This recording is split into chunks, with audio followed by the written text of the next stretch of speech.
Hey everyone.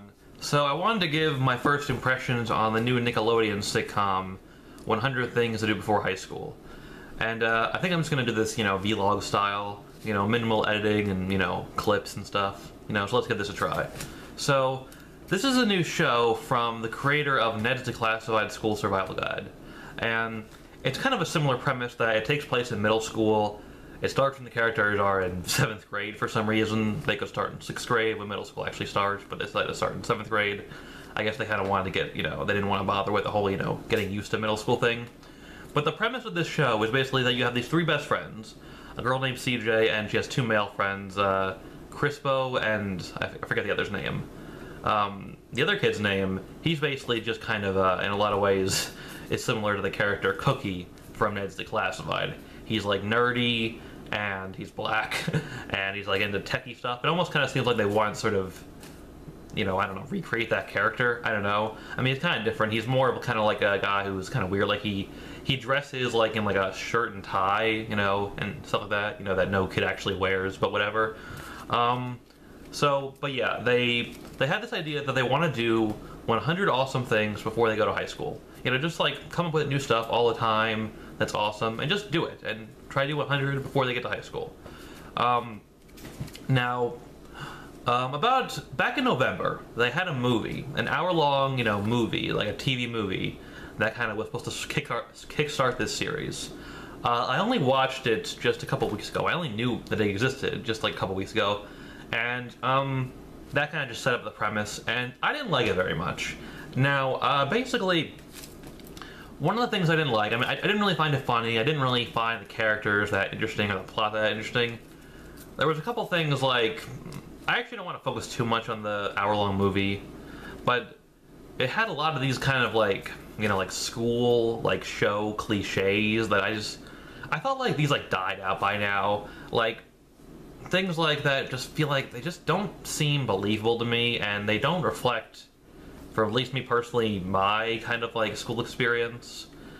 Like they have this whole idea like, like for instance, there's kind of like this kind of like cliche, kind of stereotypical, cool, pretty, kind of popular girl who's kind of like, every cool, pretty, popular, rich girl in every other, I don't know, kids show ever, whether it be live action or animated, like I don't know, like Rhonda from, like whatever, Hey Arnold, or like Muffy from Earther or something like that.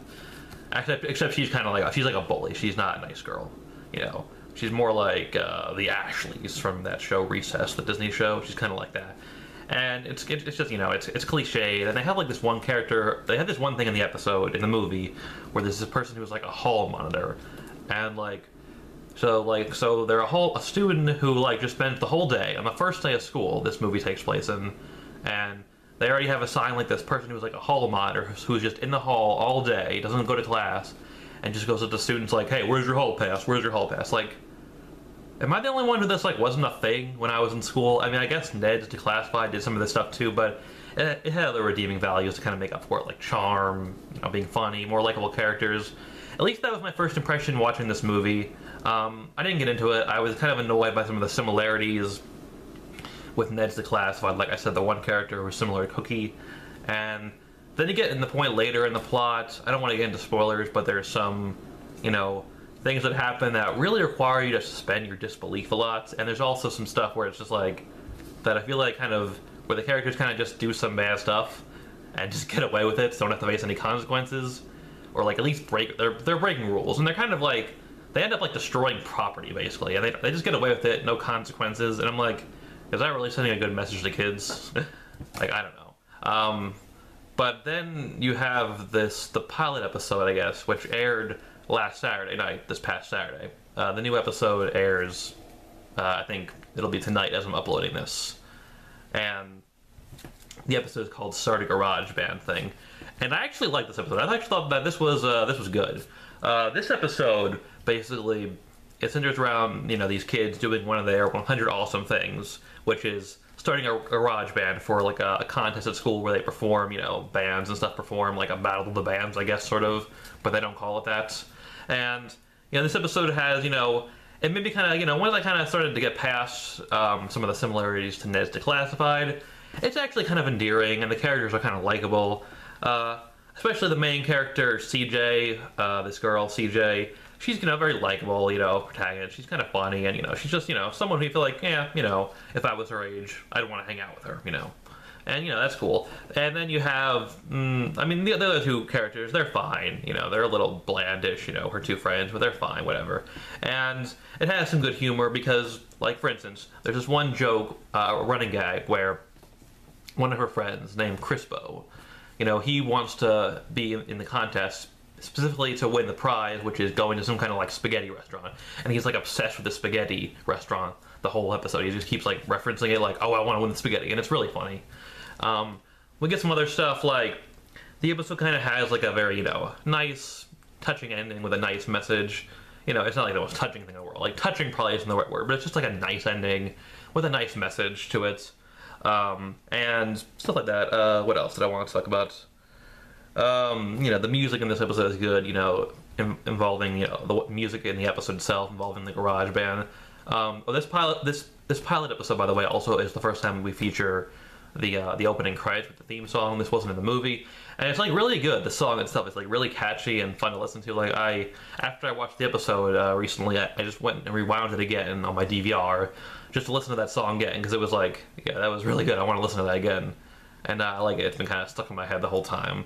And yeah, it doesn't really have, like, a lot of the same kind of cliches you saw from the last episode showing up. It kind of feels like everything about it feels more believable. It doesn't have the same kind of bad moral at the end, and like I said, it has a good moral, and I think it's pretty good, and I would recommend checking it out. It's actually, a Nickelodeon sitcom that's actually, that's on now, that's actually pretty good, which you don't see that often. I think I want to be reviewing some of the other bad ones at some point in the future, like an episode for some of the bad ones. And yeah, this one is pretty good. Actually, at first I didn't like it, but this episode itself, at least, it was good. And I think I see a good future for this show. I'm going to watch the new episode when that airs, and I think I'll keep watching. I think I could enjoy this show. Maybe I'll talk about it more in the future when I see more episodes. I don't know.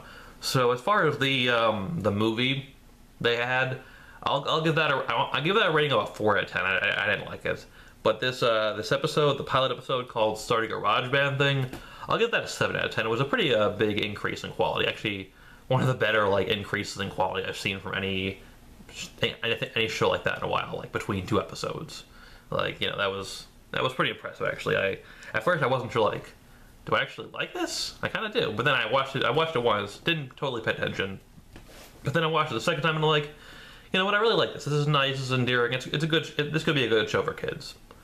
So yeah, I'd recommend checking it out. And I guess that's all I gotta say. Thanks for watching. Bye.